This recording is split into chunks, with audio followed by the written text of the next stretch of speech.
اس سے بھی خطرناک بات یہ ہے کہ اس بیماری کا اب تک کوئی علاج دریافت نہیں ہوا۔ کچھ ایسی دوائیں ہیں جو کہ لیبارٹری کے اندر یا ٹیسٹ ٹیوب کے اندر تو اس جراثیم پر اثر کرتی ہیں، مگر مریض کے جسم کے اندر ابھی تک افیکٹو بالکل نہیں ہے، یعنی ابھی تک اس بیماری کا کوئی بھی علاج دریافت نہیں ہوا۔ یہ بیماری گرمی کے موسم میں جولائی سے ستمبر میں زیادہ ہوتی ہے، جب لوگ گرمی سے تنگ آ کر تالاب، نہروں اور سوئمنگ پول کا رخ کرتے ہیں۔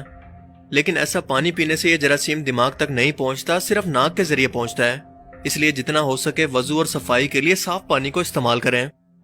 عام حالات میں یہ جراثیم ایک انسان سے دوسرے انسان کو منتقل نہیں ہوتا، یعنی یہ چھوت کی بیماری بالکل نہیں ہے، لہٰذا اس کے مریض سے ڈرنے کی بالکل ضرورت نہیں۔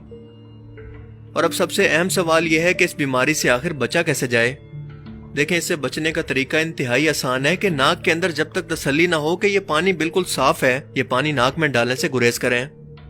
اگر آپ کو ذرا بھی شک ہے تو وضو وغیرہ کے لیے پانی کو ابال کر استعمال کریں اور کم از کم 5 منٹ تک پانی کو بوائل کریں اور اس کے بعد استعمال کریں،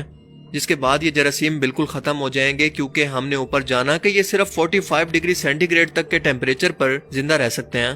اور پانی 100 ڈگری سینٹی گریڈ تک بوائل ہوتا ہے، لہٰذا ان کے بچنے کے کوئی چانس نہیں۔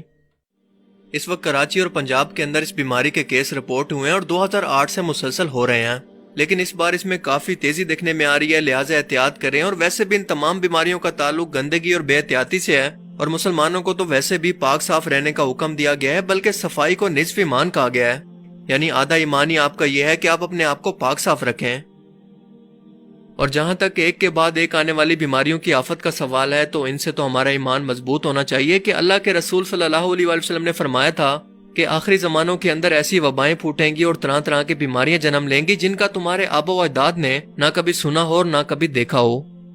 اور ہم دیکھتے ہیں کہ بالکل ایسا ہی ہے، کیونکہ اگر کچھ سال پیچھے چلے جائیں تو کوئی تصور بھی نہیں کر سکتا تھا کہ ہم وہ زمانہ دیکھیں گے جہاں پر ایک کے بعد ایک لائن لگا کر ایسی بیماریاں پیدا ہوں گی جن کا تصور کرنا بھی ہمارے آبا و اجداد کے لیے انتہائی مشکل تھا۔ لہٰذا اپنے آس پاس کی صفائی کا انتہائی خیال رکھیں، اور موت کے علاوہ کیونکہ ہر بیماری کا علاج دنیا میں موجود ہے، اس لیے آج نہیں تو کل اس کا سائنٹیفک ریسرچ کے بعد علاج دریافت ہو جائے گا۔ اپنی جان کی حفاظت کرنا آپ پر فرض ہے، لہٰذا خوش رہیں اور اپنے پیاروں کے ساتھ بھی اس ویڈیو کو اویئرنیس کے طور پر ضرور شیئر کریں۔ اگر اس ویڈیو سے آپ کو کچھ نیا جاننے کو ملا تو اسے ضرور لائک کیجئے۔ آپ چاہیں تو مجھے مزید اپڈیٹس کے لیے انسٹاگرام پر بھی فالو کر سکتے ہیں، جس کا لنک آپ کو نیچے ڈسکرپشن میں مل جائے گا۔ اور اب میں ملوں گا آپ سے ایک ایسی نئی انٹرسٹنگ ویڈیو میں، تب تک کے لیے اپنا بہت سا خیال رکھیے گا۔ Thanks for watching this video. Allah حافظ۔